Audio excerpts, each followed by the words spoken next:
Waturi. I think I saw her joining at some point. Dr. Waturi, are you around? Yeah, I am. Okay, karibu sana. So, as some of you may be aware or not, May is normally Mental Health Month.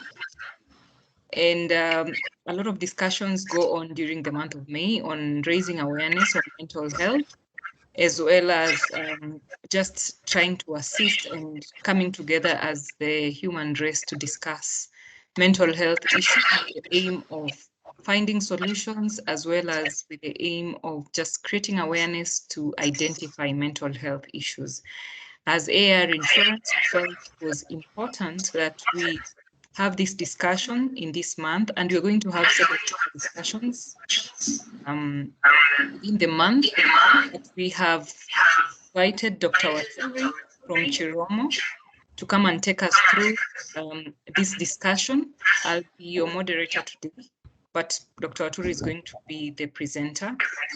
And we hope that we are going to learn and also engage, ask as many questions as you can regarding mental health for your own awareness, as well as for an opportunity to educate.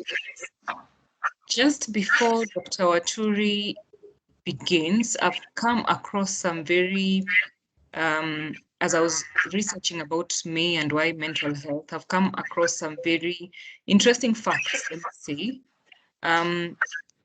And one of the things that I have been informed on is 1 in 5 young people, that is ages 13 to 18, has or will develop mental health illness in their lifetime. I think for me that is really worrying, because I mean, if you say 1 in 5, what does that mean for a family that has 5 kids, for example? Does that mean that one of the children is going to develop? We all know that we have relatives, we have children, we have siblings, and some of us are more than 5.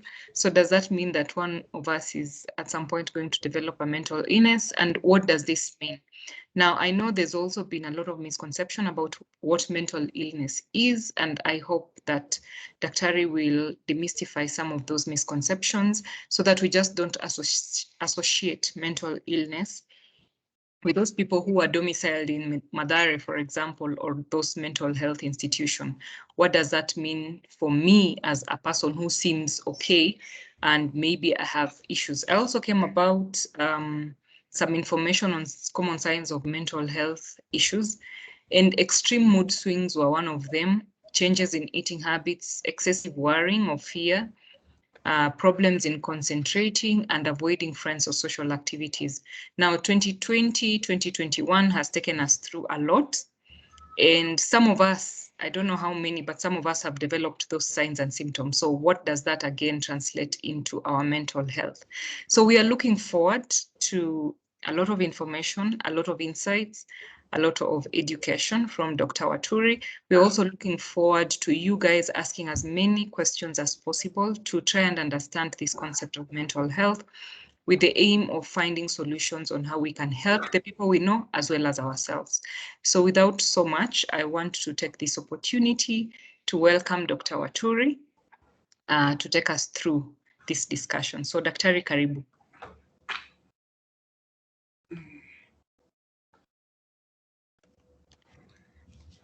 Thanks so much, Carol, or let me just call you Caroline. Good afternoon, participants. Afternoon. I hope you've been doing well and that the cold is taking you well. So as Caroline Nekesa said, my name is Dr. Waturi Kibuti. I am a psychiatrist practicing in Kiambu County government, but also I practice as Chiromolin Medical Group of Hospitals. And today I'm just going to take you through some aspects of mental health. There's so much about mental health that I cannot even be able to speak about it in a sitting. But at least I'll try to go through some of the things that I think you'll be able to understand in the most basically term means. And I hope at the end of it all, I'll have changed a thought here and there. So without wasting so much time, let me just project what I have here with me, and I hope I'll be able to share. I've never used these Teams. peace teams before, but I am not scared of technology. I'll just try. Okay. I'll just try. And when it comes on your side, you just let me know. Okay. Are you able to see anything? No, not yet. Okay, okay. Let me just try. I'm so much used to Zoom, and so I click share. What am I sharing? Then I give my slides. Are you able to see? It's coming on, I think. Just, yes, there we go. It is It's there. on. Eh? Yeah, Yes. so good job. It's on. Thank you. At least there I have passed. Eh? Yeah. Thank There you you. are. Thank you. So, this afternoon, I'm going to take you through COVID-19, physical and mental health. But I'm not going to dwell so much on the physical health. But I know as a doctor, if you have questions about physical health, I'll be able to handle it. But I'll dwell mainly on mental health. And as Caroline Nekesa has told you, May is the month that we usually celebrate our mental health. So, just starting, this is some of the Chiromo hospital groups facilities that we have. On our far left is what we call the Bustani. This is our new hospital, which we opened last year, July. And we usually do inpatient and outpatient services in it. So it's located on Motangari Drive 37. Then on my left upper side, that one is called Braeside, which also is in Lavington. And as you can see, it's a good place. Down there is Westlands, where we usually admit the acute cases before we stabilize them and move them elsewhere. Of course, we have a vision, mission, and core values. And our mission at Chiromo Hospital Group is to provide dignified, quality mental health care in Africa with a mission of pursuing excellence in delivery of mental health services by adhering to evidence-based practices. And our core values is respect, honesty, innovation, reliability, and we promote recovery in dignity for all our patients. So going to descriptions, some few descriptions so that we understand what we are dealing with. What is health? And according to the WHO, health is defined as a state of complete physical, mental, and social well-being, and not just merely absence of disease. So it's about the whole person, your physical, mental, and social well-being, how you relate to the people around you.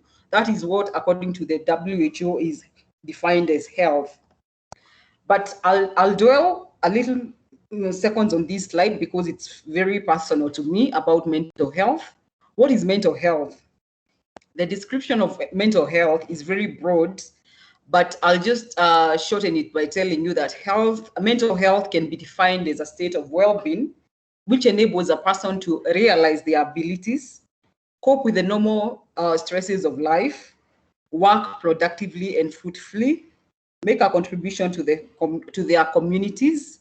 And mental health includes our emotional, that's how we feel, psychological and social well-being. And our mental health affect how we think, how we feel, and how we act. It's very nice, key that you note that our mental health affects how we think, how we feel, and how we act. And it also help us determine how we handle the stresses that occur in our day-to-day lives and how we relate to others and make choices in our life. So that's basically what mental health is. And to some basic facts about health, basically, is that fear, worry, stress are normal responses that we usually experience due to perceived or real threats. And at times when we are faced with uncertainties or unknown. So we experience fear, worry, and stress, which are normal. Small doses of stress help people meet deadlines. Be prepared for presentations like this one I'm making. I was so stressed some few minutes ago. And also some small doses of stress make us be productive, alive, on time. So if we lived a life without stress, we could not be able to perform. So small doses of stress are important. However, we know that COVID-19 has brought about long-term stress with a lot of uncertainties to most of us. This is a new virus that was not there before. So the world is coming to learn about it, and we have so many things we don't know about it. So the fact that we don't know so many things about it is bringing a lot of fear and uncertainties. And moving forward, we know that long-term stress like the ones that we've been facing for COVID-19. I think in Kenya now it's been a year plus from the first time on 13th March 2020 when the first case was reported in Kenya. It's been a year plus. So long-term stress increases the risk of both physical and mental health issues like anxiety, depression, sleep issues, and substance use problems, including suicides. We're going to look at some of these things in details. It also brings about physical issues like headaches, gastrointestinal issues, that is about your abdomen not feeling well because of the anxiety levels. Of course, prolonged stress brings about weakened immunity. And you know now with this weakened immunity in COVID, the fact that your immunity is weakened by stress predisposes you to the infection itself. Of course, because of the increased stress, prolonged stress, it affects your blood pressure because we know that stress brings about increased levels of adrenaline and cortisol. And if these levels don't increase over a long time, they bring about increased blood pressure. And of course, we have reproductive issues that comes with stress, whereby your libido goes or you lose interest in sex because of many other issues, and even conception for women becomes an issue. So if you get people getting COVID babies at this time, they are just strong people. So what is the impact of COVID-19? So as I've said, it is normal and understandable that people are experiencing fear in the context of COVID-19 pandemic. Adding to the fear of contracting the virus in a pandemic, there has also been other significant changes in our daily lives. For example, just to mention a few of the changes that has happened that are things that we were not used in our lives, is that in our lives before, we didn't think that we could have been restricted to enter or leave Nairobi. That one has never happened for some of us in our lifetime. So the restriction of movement in order to support or contain or slow down the spread of virus, that's something that caught us unaware and affected people in different ways. Of course, the new realities of working from home, temporary unemployment. Many people have been laid off because of COVID, and I think we've seen that even in our practice, many people experiencing issues because of being laid off because of COVID. And of course, we never thought we can homeschool our children. And you know, as parents, we are always very excited when schools open. Now there you are, you're given children for 9 months, you even don't know what to do with them. That is a stressor by itself. And of course, something that people never imagined is lack of physical contact with other family members, friends, and colleagues, and not even physical contact. Even now, you can't hug a friend, you're even afraid of getting near them, even your relatives. You're from Nairobi, you go to the village, nobody want to hug you. And before, the whole community used to hug you. So that's something that has changed, that was not happening. What has been the impact of COVID on mental health? Basically, there are many things that have happened, and we know that the COVID-19 pandemic has impacted on the lives of millions of people around the world. We've gotten so many reports, and in our many webinars, we've had reports of what other people in the world are experiencing out of the COVID, and it has brought about mental health issues among people who did not have mental issues before. And also it has exacerbated, or it has worsened, the conditions of those who are resisting mental health disorders because of the associated increased stress and anxiety around the disease. And of course, we know that the COVID, the restriction of movement, the many things that has come also affected even the people's ability to buy their drugs and even to go for their follow-ups. So it worsened the existing conditions. The experience of the disease. And please, I talk so quickly, so I hope I'm not losing anyone. I'll try to go slowly, but if you feel that I've talked so quickly, you just slow me down. So the experience of disease, the breakdown of social support, and stigma are possible causes of short-term mental health issues. But we know that other factors like the economic losses will potentially cause long-term mental health issues. The stress and the depression that comes with job loss and the expectations of your families and your community will potentially cause long-term mental issues. We're going to look at that. So there's a UN paper that was done by the Lancet Commission on Global Mental Health and Sustainable Development, which stated that people who previously coped well with stress are now less able to cope because of the multiple stressors that has been brought by the pandemic. And the multiple stressors that this pandemic has brought is some of the things that I've listed above. And of course, we know that there has been many uncertainties about the disease. So people who are able to cope well with stress before the COVID, now because of the multiple issues around the pandemic, they are making people not be able to cope. Earlier, when you started, Caroline Nekesa was trying to go into some guesswork about the various causes of mental health, and it's good that I included these causes slides about the causes of mental health, because we know that mental health is very broad, and there are many causes, both biological, psychosocial, even environmental factors. So I'll just list some few causes. Of course, there are more than I've listed, but at least some of the things that we know usually causes mental health. Starting with the most biological factors, whereby genetics. We know that there are some, and note I've said there are some mental illnesses that runs in the family, whereby when you find that in your family you have cases like of schizophrenia, or what we call bipolar, there's a very high chance that somebody else in the family will get the same disease. It also happens with depression, where we see that mothers are able to pass the depressive gene to their daughters and so on. So genetics is very important.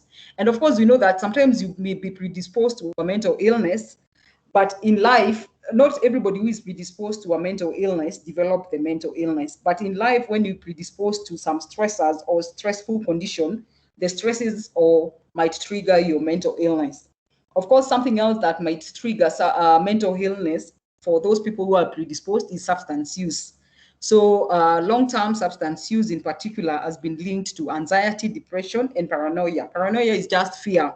You just develop excessive fear of things that other people don't understand.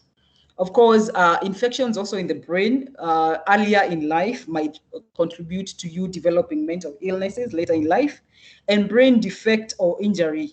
Any type, sometimes we know people who have been well, they were involved in a road accident, they get a head injury, and then they start presenting with mental illnesses because the injury might have interfered with part of the brain that is responsible for your thinking or your emotions. So it interferes with that and you develop mental illness.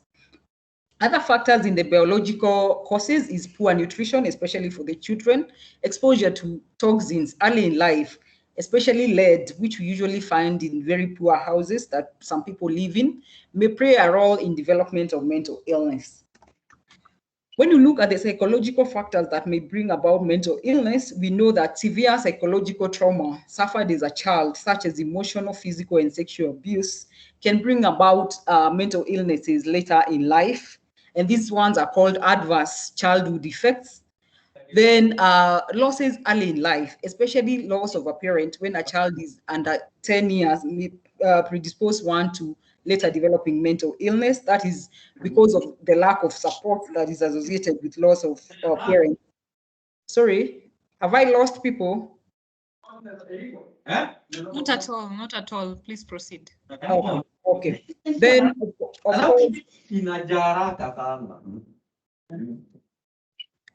I think you will be able to mute the people who are talking. We'll be able to mute them so that we continue. Another psychological factor that may lead to mental illness is a neglect, especially for young children. When you neglect a child, they lack the stimulation that comes with being around people, and that lack of stimulation may lead to mental health illness later in life. And of course, poor ability to relate with others, because we know human beings are social beings, and if you're not able to relate with others, you might suffer loneliness, which might bring about mental illness. When you look at the environmental factors that may bring about mental illness, we know that environmental factors are usually very associated with stresses, and the stresses can come from death and divorces, which we've seen a lot of deaths associated with COVID, which might contribute to mental illnesses. A dysfunctional family. We know, I think you've all seen that with the COVID and the working at home, there's been a lot of domestic violence, because people now have been told to go home, and these are people who don't stay together normally. These are people who have lost jobs, they have no source of income, and they are there looking at each other. So that friction brings about dysfunctional family life, and this may contribute to mental illnesses. Of course, feeling of inadequacy, like low esteem, anxiety, anger, or loneliness may bring about that. The stress associated with changing jobs and schools also can predispose one to mental illness, and of course, some social and cultural expectations. And a good example is those societies that associate beauty with being thin, that can contribute to the adolescents not eating, so they develop eating disorders. And of course, substance use by the person or the parents. We know sometimes, like in the alcohol, there's a genetic component of alcoholism that is transferred in families. So what are the signs and symptoms of mental illnesses? Of course, the signs and symptoms are many. The mental disorders are many. So the signs and symptoms, they usually vary depending on the disorder in question. But basically, I just want you to know that the disorders, they usually affect the emotion, thoughts, and how we behave. And some people may present with feeling sad or low, inability to concentrate, excessive fear, worry, or guilt, social withdrawal, not being with people like you used to, detachment from reality, and you get into something that we call psychosis. Inability to cope with stress, excessive alcohol and drug use because you're not able to cope with your stress, and of course, trouble understanding and relating with other, and even trouble with respecting other people, how they feel. So, of course, we know there are common mental health disorders that we've seen, which have increased with the COVID. This is COVID-19 pandemic. Of course, we've seen an increase in depression. We've seen an increase in anxiety, alcohol use disorder. I'll just say alcohol use disorder, but this is supposed to be substance use disorder, because according to the substance you prefer to use during this time of stress, people are using the substances that they use more. But we've seen a very high increase in alcohol use disorder, especially amongst the men. I'll discuss that. And of course, the worsening of the pre-existing conditions for the reasons that I've said, that during the lockdown, people are not able to access their doctors. And of course, during the lockdown, people lost their jobs and people are not able to buy their medication. The stress associated with the condition makes the people with the pre-existing conditions worse. So anxiety, how do you know that you have anxiety?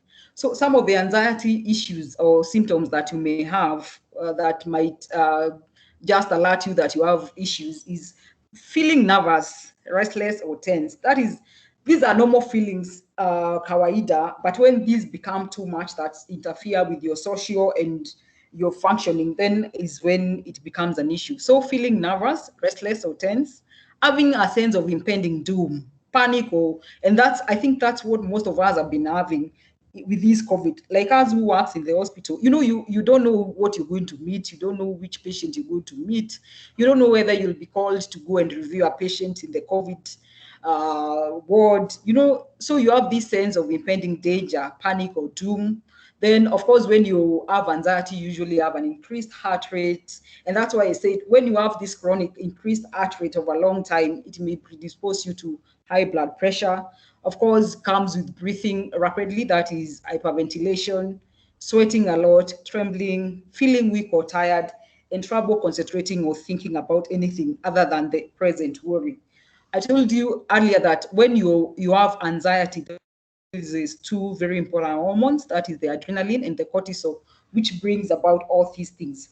Kawaida, those two hormones are just usually increased when you have something you're fighting, then it goes back to normal. But now with the COVID, because this thing is not ending, it means your body is exposed to chronic stress, and now you result having some of these things. Depression is something that is very common with us and very high in the society. And sometimes people talk about depression, and I see sometimes I get so sad when I see in the social media somebody describing depression very clearly and is asking for help, and people tell you, oh, go for prayers, oh, man up, oh, style up, oh, people don't understand what depression is, and we know that the depression causes a lot of mortality for many reasons. So depression is we usually describe this depression as a 2 week period. And please mark my word, it's not that you wake up today feeling sad and low and sad and you start telling people how depressed you are. Depression is usually marked by more than 2 weeks period of feeling sad or low, feeling hopeless or worthless, loss of interest in activities that you usually enjoyed, loss of motivation or drive. You are a mother who used to wake up, cook for the children, and all of a sudden you find yourself, you even don't want to leave your bed. Sleep difficulties. And sleep difficulties, you can either sleep a lot or not sleep at all. Poor appetite, and it applies, the appetite, actually this should have just been appetite, because when you're depressed you can either eat more or not eat at all. So either eating too much or not eating at all. And of course it's associated with suicidal ideation, amongst many things. But these are the key markers of depression, and these all sees us to be going over a period of 2 weeks. Alcohol, I've seen that alcohol use has gone up, and because it reports indicate research that was done recently indicated that 20% of the population aged between 15 and 49 have increased their alcohol consumption during the pandemic. Some are doing that as a way of coping with the anxiety. Some are doing that as a way of coping with the depression. Some are doing that as a way of running away from their homes. Some men are running away from their homes because they have been told to work at home. We know many families. I saw the other day in the social media people saying that we have the scholar husband and boarders. So those people who have been, I think the boarders now they are home, and this is a person you've never been stayed with. So you run away and you go to drink your alcohol and come back when everybody else is asleep. So we've seen this a lot, which was not there before. So, and our question today is to ask ourselves, how do we maintain good physical and mental health? This one, we are going to achieve it by practicing wellness habits. And wellness is usually defined as the act of practicing healthy habits on a daily basis to attain better physical and mental health outcomes, so that instead of just surviving, you thrive. I'll repeat that again. Wellness, which we're going to go in deeper details shortly, is the act of practicing healthy habits on daily basis to attain better physical and mental health outcome, so that so that instead of just surviving, you're thriving. So we don't just survive, we thrive. And high level of wellness will help promote personal responsibility.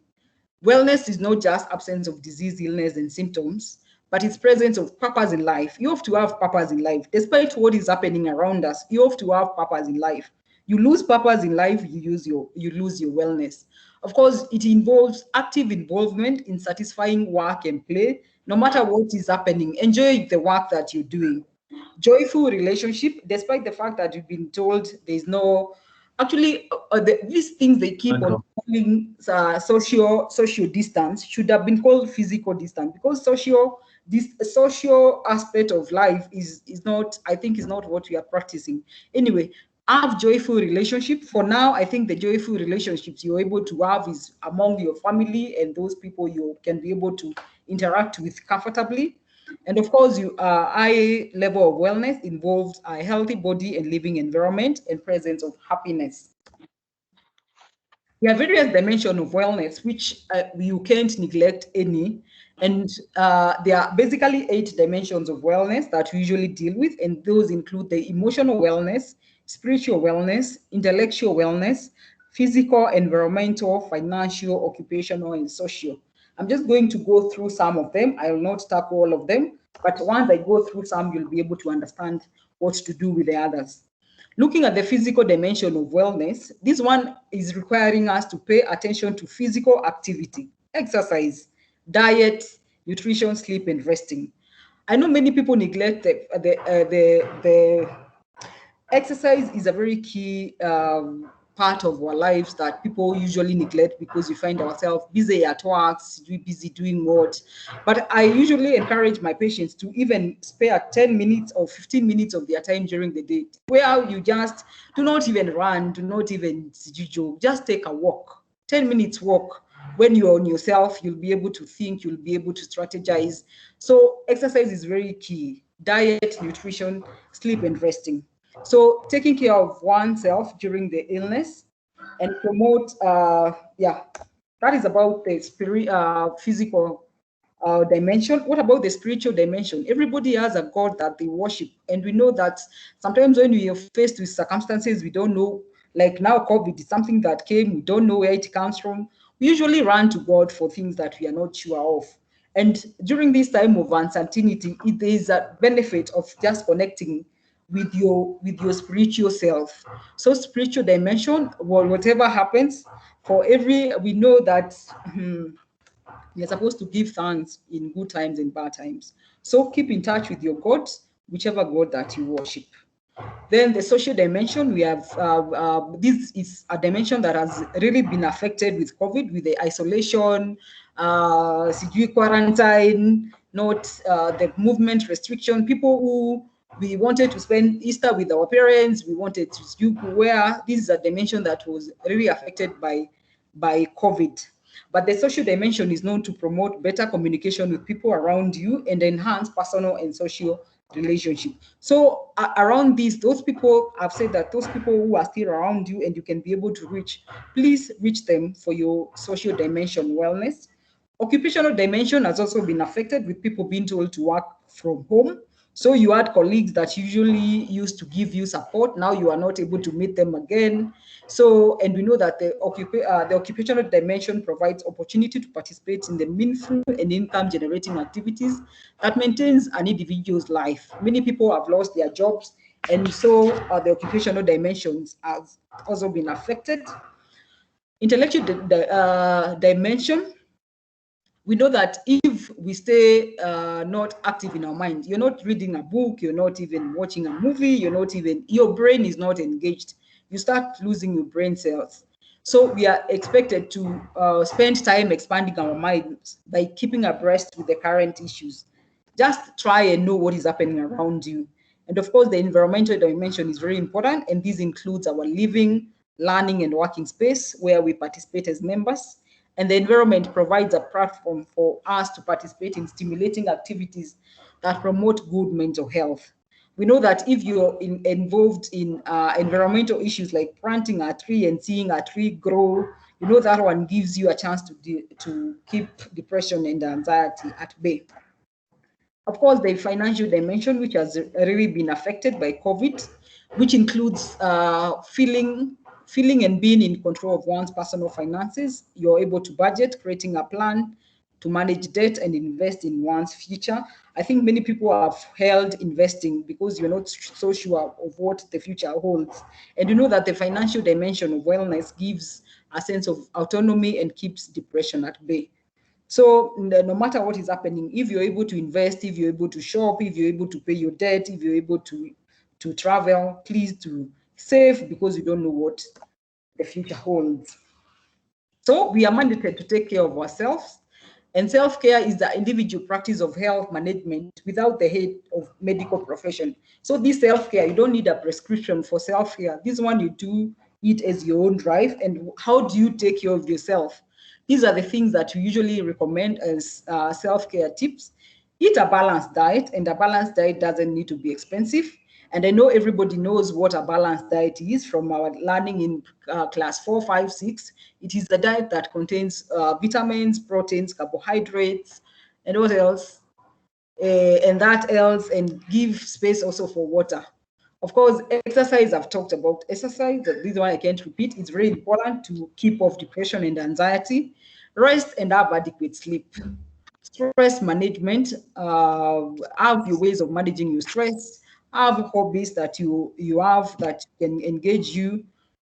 Keep time and work within reasonable hours. Work will never go anywhere. So give yourself reasonable hours. Remember that you cannot solve everybody's issues. Avoid using substances or addictive behavior as a way of coping, because this one will lead to more issues. Peer support. Get your colleagues for your peer support and talk with friends and loved ones for support. Even if you're not able to meet them physically, that phone call, that Zoom call is important for you. So the adaptive coping skills that we would recommend people to continue having is follow a normal routine. Do not change things, because now with the crisis that we are, then you start changing things. That brings more confusion. So follow a normal routine. Limit the time spent engaging with news and social media, because news and social media, sometimes they comes with a lot of negative information, and some people with poor coping skills are not able to filter these and may affect them. So limit the time you spend watching, especially the negative news. So find ways of being physically active, eat a healthy diet, and try to get enough sleep. Avoid using alcohol and drugs. Focus on what you can control and leave what you cannot control. Maintain social relationships. And of course, when you have an issue, seek for help. We are here to help you. And so in our Chiromo group of hospital, we have 34 accredited psychiatrists who man the facilities, and we have 28 psychologists who are usually supported by 125 other team members. And we have several partners that we work with, and that's the list of our partners, including the AAL, which we are very appreciative of. And with that, I think I've finished, and I think now I can open for questions, and I hope I have helped someone. Okay, Daktari, thank you so much. You can see the contact details there for those ones who would want to reach out to Chiromo. The place is now open for questions.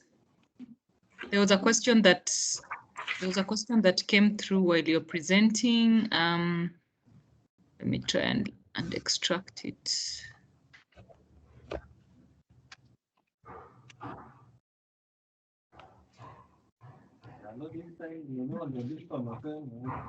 Somebody asked,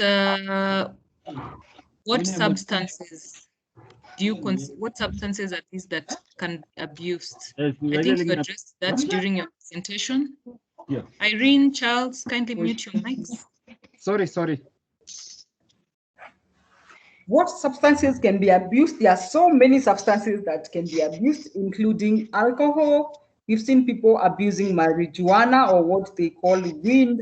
We've seen people using cocaine. We've seen people using heroin. Mira is a drug that is giving us challenge. Cigarettes. We have people who are even misusing over-the-counter drugs, including the bad ones like the morphine, and the syrups, the cough syrups, that one we've seen a lot, and some tablets that you use to control some effects of the drug, but some patients discovered that they cause happiness, so they abuse them. And we've also seen people using, what have I not mentioned? Alcohol, marijuana, cocaine, heroin, mira, cigarettes, and over-the-counter drugs.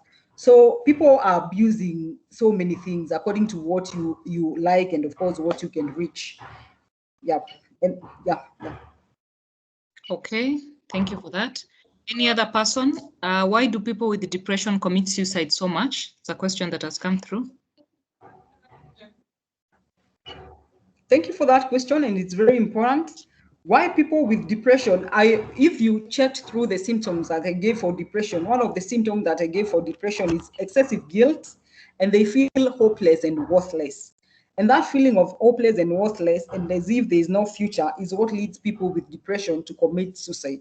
So actually, it's a way of all the patients that come through us, and you find somebody is as suicidal, what you call suicidal ideation, either thoughts or feelings of committing suicide.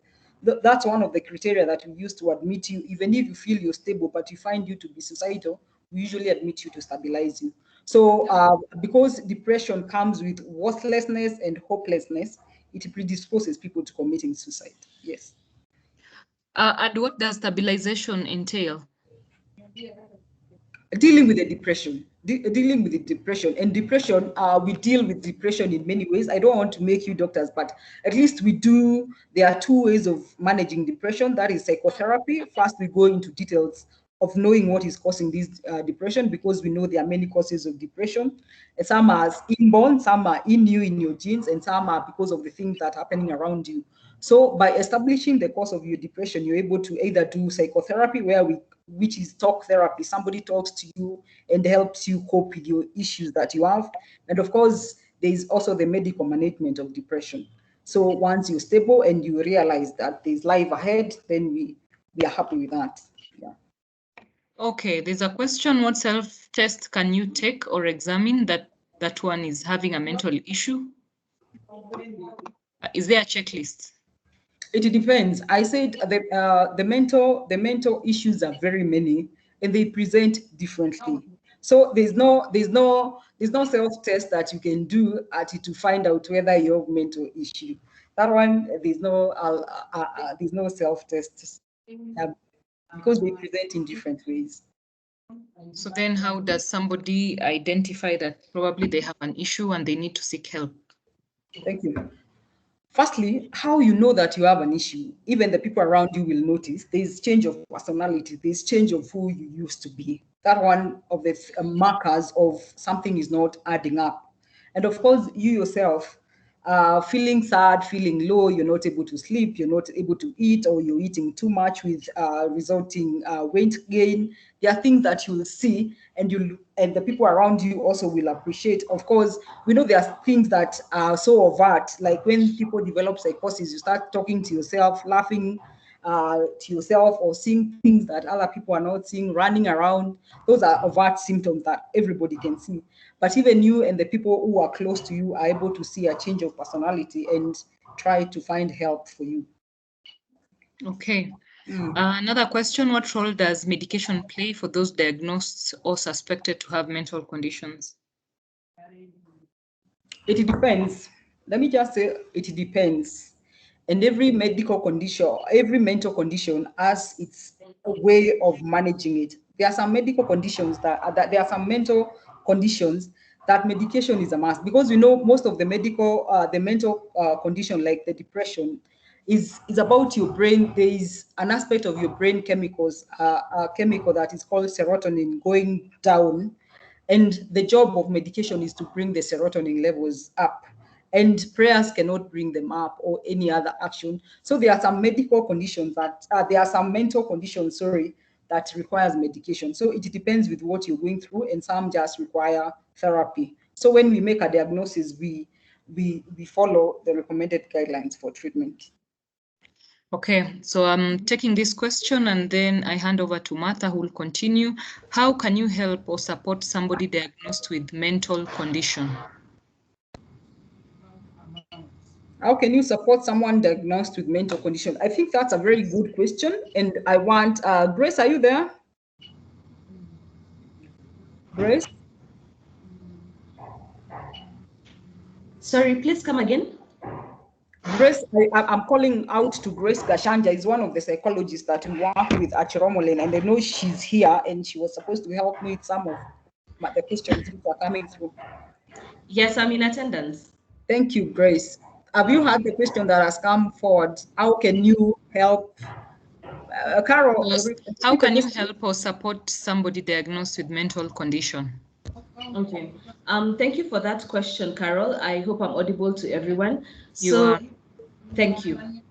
So one of the ways that we help or support someone in terms of therapy or in a formal way, we do recommend that the person goes through therapy, go through what we call psychoeducation, where the individual is educated more about the mental health condition that they're suffering, the best ways to manage and cope with any and all the triggers that they may be going through at any one point in their life. In terms of if the person who's asking this question is family, being present, being understanding, just often checking up on them. If maybe this is a person who has depression and has the tendency to withdraw from the family or their friends, you can always reach out to them, ask them to hang out, let's go for coffee, let's have a conversation, chat them up.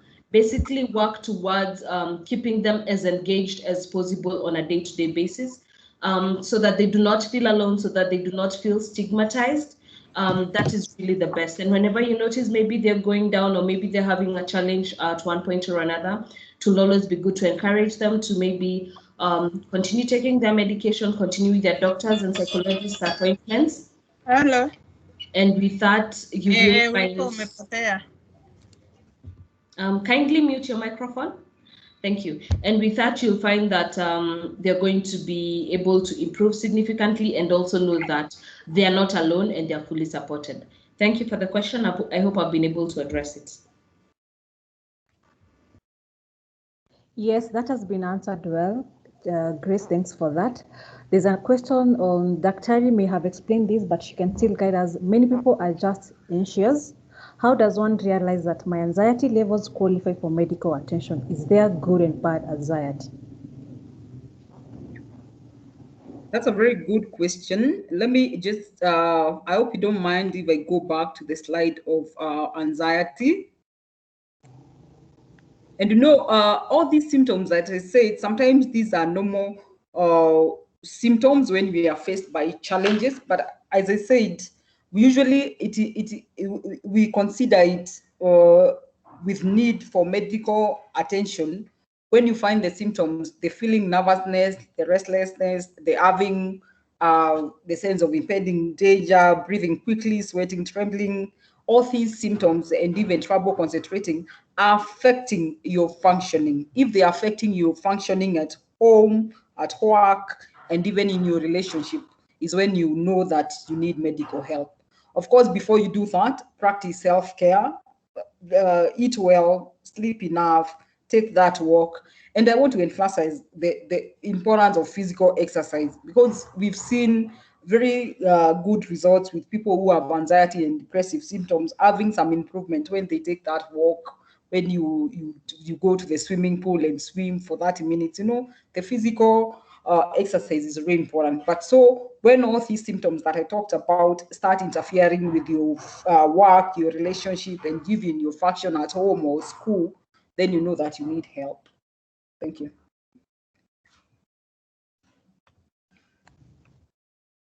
Thank you for that. How can you deal with exam effect and suicidal outcome threats from a youth due to bad grades? Refuse to eat, moody, refuse to talk. How can you deal with that? Grace, please take that up.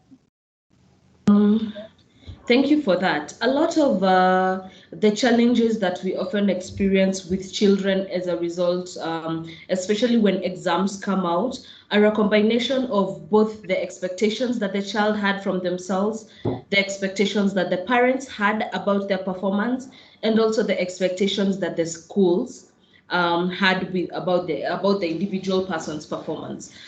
So whenever results coming and maybe they didn't perform as well as they had performed, that's when we do experience children feeling bad, feeling low, feeling that maybe they haven't done as well, feeling like maybe there are disappointment not only to themselves but also to other people. There's also a lot of uncertainty, especially in terms of what next, because of maybe the way that they were brought up.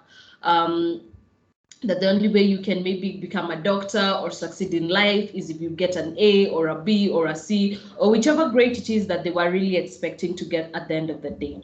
So as maybe a parent, an older sibling, a mentor to a child who's going through this, the best way to handle this is basically having a conversation. Sit down with this child, talk to them, ask them, what is it that you were expecting? How are you feeling about this grade? What is it that I can do to support you? Because what this looks like, the suicidal threats, the refusal to eat, and being moody, those are all expressions of disappointment, not just in themselves, but also in and also a sense of hopelessness in terms of not being very sure of the what next aspect. So having a conversation with this child may not only just assist in instilling hope, but also remind them that as a parent, you're present for them. As a parent or maybe a mentor, you're there to support them.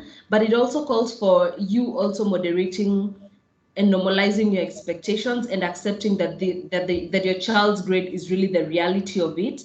And then from that point, by the time you're having a conversation with this child, approach it from a point where emotionally, your emotions, you're not reeled up, you're not wound up. So that you're having a conversation, you're providing support, and you're also normalizing the grades and instilling hope in this child so that they don't feel like it's the end of the world. And also you as a parent, you also don't feel like it's the end of the world. But if you find that even after having this conversation, this is not something that is improving, or maybe this is also not the first time that your child has expressed feelings of lack of hope after not performing as well as they expected in school, then this is definitely something you need to address and reach out to maybe a psychologist for extra support and just to help your child go through this really tough spot for you. And with that, you'll be able to be present for your child and be there for them. Thank you. Thank you, Grace. And I want to add something else about that question, because it's very important, that we should never take any threat of suicide lightly. It should never be disregarded, because there's a myth that people usually say that people who will commit suicide, they don't talk about it. But that's a lie. Most people who commit suicide, they actually have talked about it to someone, because it's a way of looking for help. So if you hear such a threat from your child, step back. Firstly, if you're not ready to discuss it at that moment, because most parents, we are very emotional, and sometimes we have anger issues from elsewhere, such that you're not even able to deal with the children. So step back first, compose yourself, provide be sure you're mentally prepared to handle such a discussion with your child, to try and find out where all those threats are coming back, because we know there are two types of suicide. There's the impulsive suicide, which comes out from a failure. When there's a failure or a relationship breakup for the younger ones, their impulsivity, they may commit suicide as a result of impulsivity. And of course, the other type of suicide is planned suicide, whereby you plan, you buy your rope, or you buy your it takes time to commit the suicide. So don't be judgmental when you get that, or don't say that they are pretending or they are seeking for attention.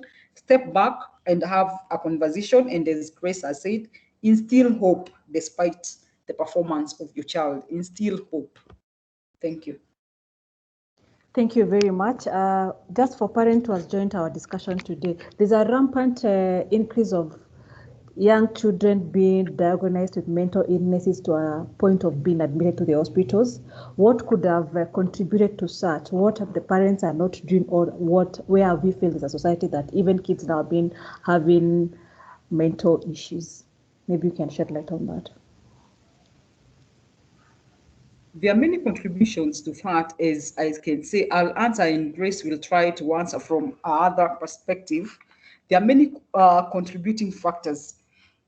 And the first thing that can explain this is that we have better understanding of issues in children that was not there before, which about if you have the better understanding about the issues, which brings about better diagnosis. So some diagnoses which used to be missed there before, now we are able to get them and manage the children. Something else we know, as we've talked, especially during this time, that has been a lot of uncertainties, as I've said. Like the example, if I could give an example, the time the children were home for 9 months, this is something that has never happened before. These are children who are restricted home for 9 months.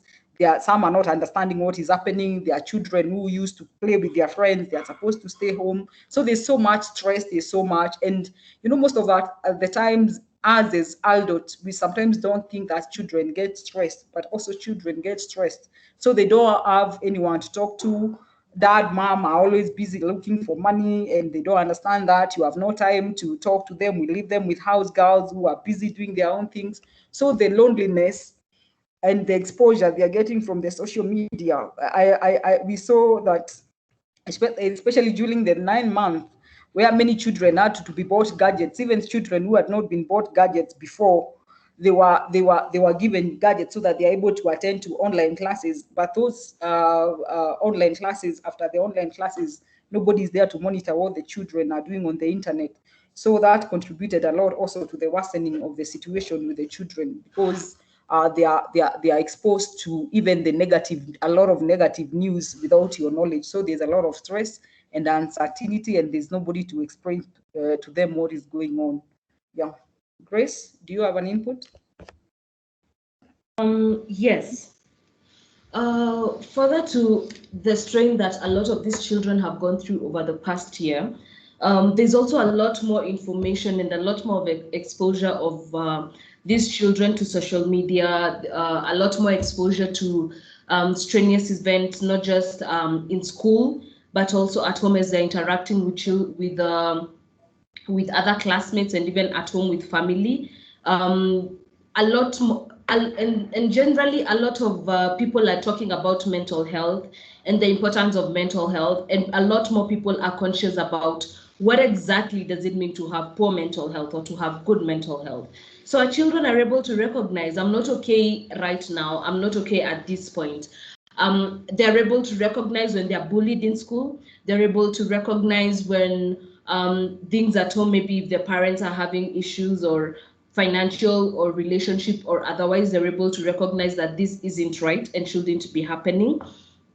As a result of, if I may call it so, the moral decadence in the society right now, children are also more exposed to drug and substance abuse. So you'll find a child at the age of 13 has already been exposed to alcohol, has already been exposed to cigarettes, to marijuana. And this early exposure to substance use can trigger mental illness when they're that young, or even later on when they're much older.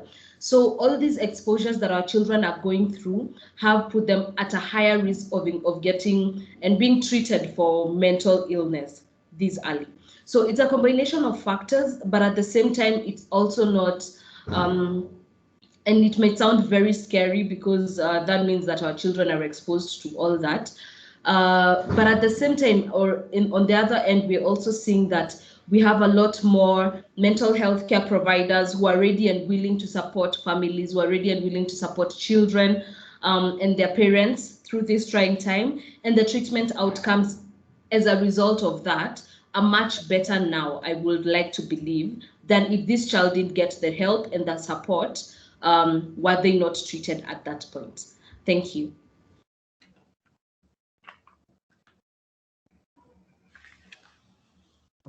Thank you so much, Grace.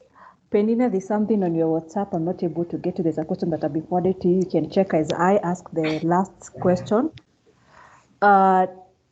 With how you've interacted with many patients, which gender is mostly affected, and for men and women who are doing much better to deal with the situation, or the tips that you can give the men on dealing with their mental issues? Because from how things look now, there's a lot of things going around men not being able to cope with mental issues like the financial dimension, that now you've lost the income, the family depends on you, and we've realized many of them are committing suicide and all running away from their families. So what motivation or what you can tell the men on how to cope with it?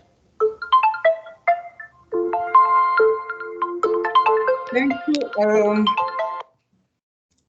you. Thank you.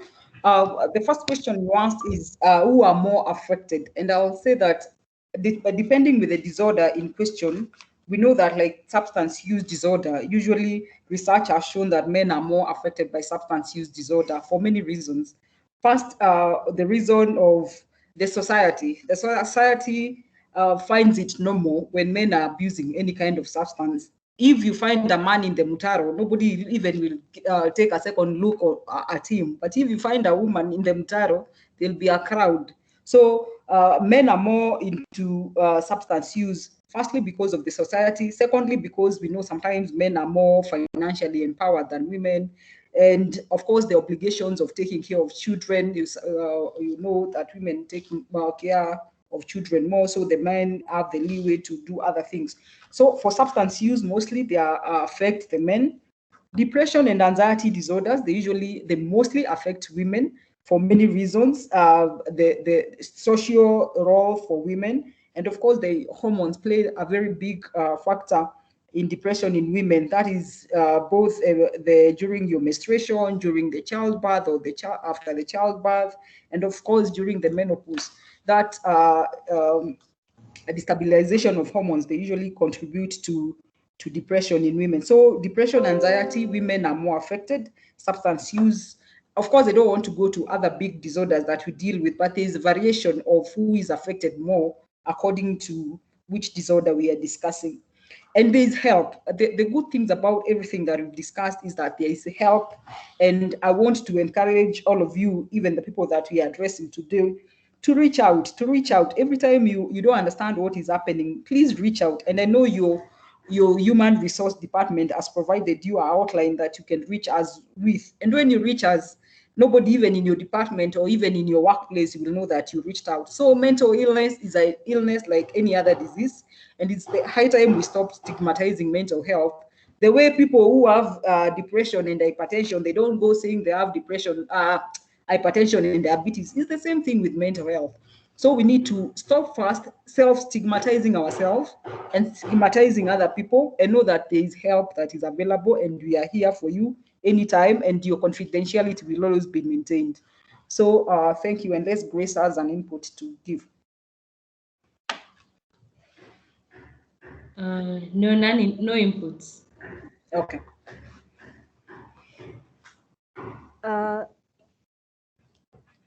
Dr. Waturi, there's a question that has been forwarded to me. Yes. How fast or rate at which mirror and alcohol causes a mental issue? I think this is related to substance abuse. So how fast can that lead to mental issue? There are many factors in question. There are many factors that play into development of mental disorder. Firstly, when you talk about mirror, it's quality and the amount of time you've used it. The quality, the quantity, we know even the mirrors are different. The one for Meru is not the one for Embu. They are the amount of cannabinoids contains in both, they are two different. So the quality, the time, the quantity you consume, and of course the period of time you consume. And there's no time that there's no specific time that you say that if I consume Mira for 2 weeks, I'll develop a mental illness, or if I consume Mira for 1 year, because the brains are different. The brains of different people, they are wired differently. So you'll find one person will use Mira and get a psychotic disorder. Another person will use the same quantity, quality, and same time of Mira, and there's nothing that is going to happen. And the same applies with alcohol. It depends with whether you're using. Mostly the people that we are seeing nowadays, there are people who are using the cheap brown, the spirits, the Kenya canes, use night or nini, the things they want to just do a shot and they get drunk in 2 minutes. And you know, addiction is a chronic brain disease that develops over a period of time. So the amount of time to develop a mental illness depends with different individuals, because not everybody is genetically predisposed. Not everybody's brains are the same. So according to your brain and your genetic makeup predisposes you to the rate of developing mental illness. So I usually tell my patients when they come along me, those people who've been using Mira and the alcohol and all those things, I ask them, the friends that you've been using with, are they here with you? And they say no. And now we talk from there. Why do you think you've been using with them and they are here, you're here and they are not here? Because the brain and the genetic makeup are different. So don't compare yourself with another person. Just take care of your own brain and your own health. Thank you. Thank you so much. As you prepare the last slide that you projected about the location, how someone who wants to reach out to you, how they can get to Chiromo for outpatient and for inpatient cases. You can answer the last question as you prepare to share that slide. For example, if I've been infected with the virus, because the COVID-19 is here and a lot of us have been affected. Yeah. If I go out to meet people, I'll feel like they are like mistreating me because maybe they know that I've been infected. They may think that I want to infect them. So how can I prepare my mind or my mind when I go out? If I face different relation from the people I used to call my friends or the people that I call family, if they treat me differently, so that I don't get into stress and depression, how can I prepare my mind before so that I can be able to deal with any reaction that I'll get outside there? Or people already have been infected and they've already seen that different relation from the people around them, how they treat them. How can they now manage that? Thank you for that question. Grace is an expert in how to coordinate your behavior and thoughts. So Grace, do you want to answer that before I tell them how they can get us? Sure thing. So the first thing to recognize when being that you're getting ready to get out and you're aware that stigma may be present, not just within yourself, but also with the people around you, is very important.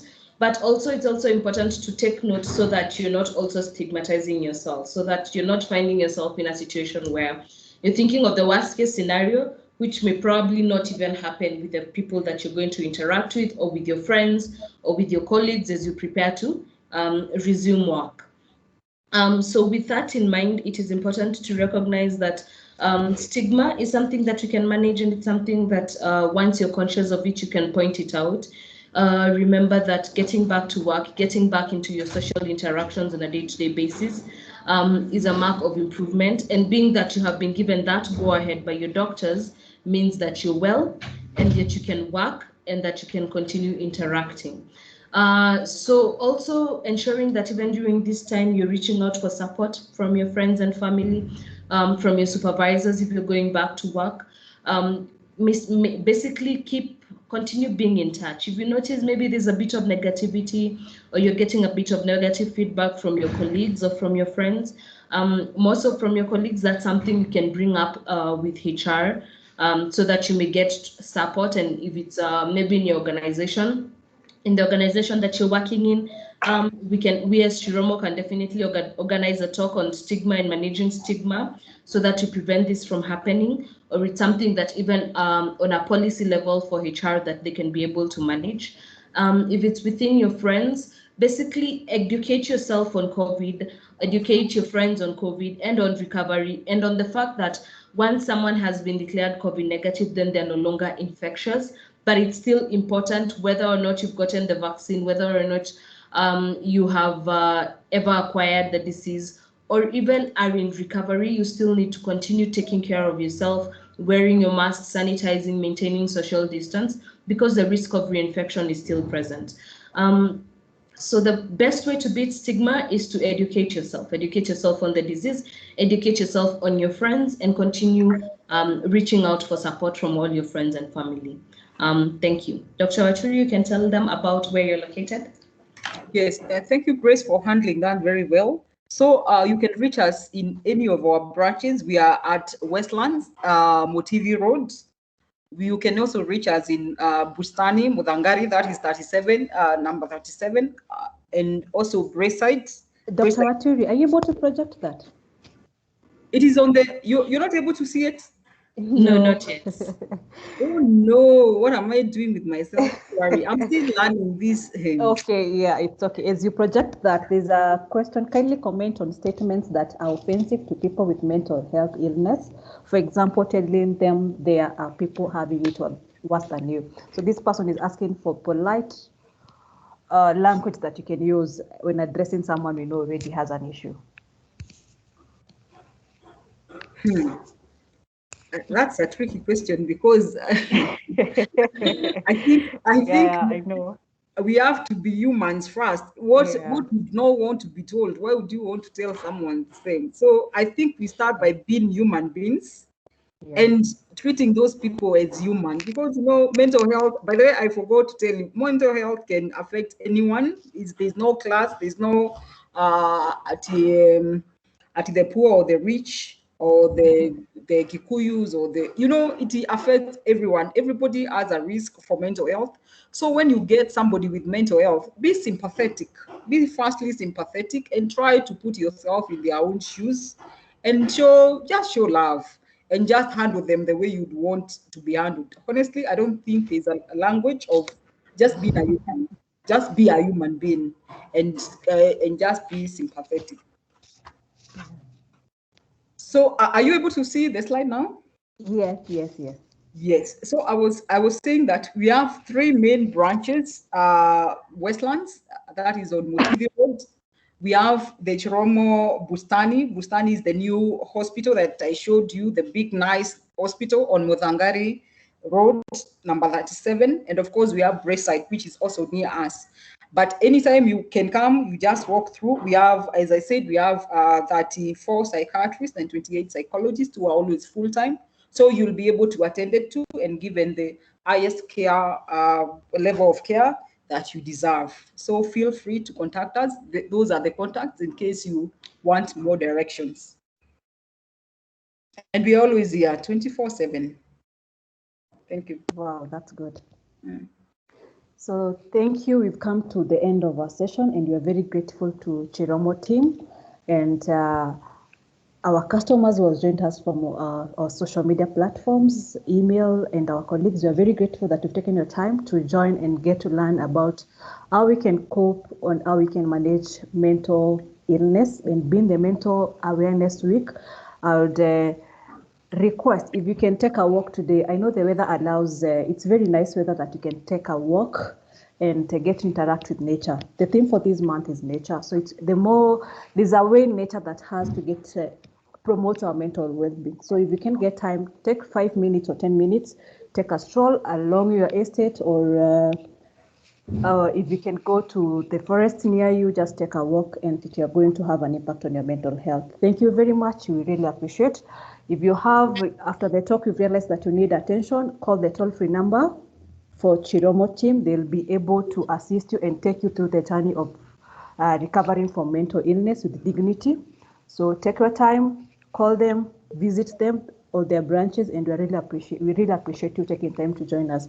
Thank you very much. You can access this recording via our YouTube channel. If you're not subscribed to our channel, please subscribe. There's a lot of things that you can learn that can help your mental health. It can help your mental and health journey. Thank you very much. Have a pleasant evening, and Eid Mubarak to all our Muslim brothers and sisters. We say thank you from AR Insurance. Bye. Sorry, which is that channel that we need to press? Sorry? The channel that we need to Sorry, Grace? subscribe. I'm asking, which is that channel that we need to subscribe? Sorry? The channel. YouTube channel.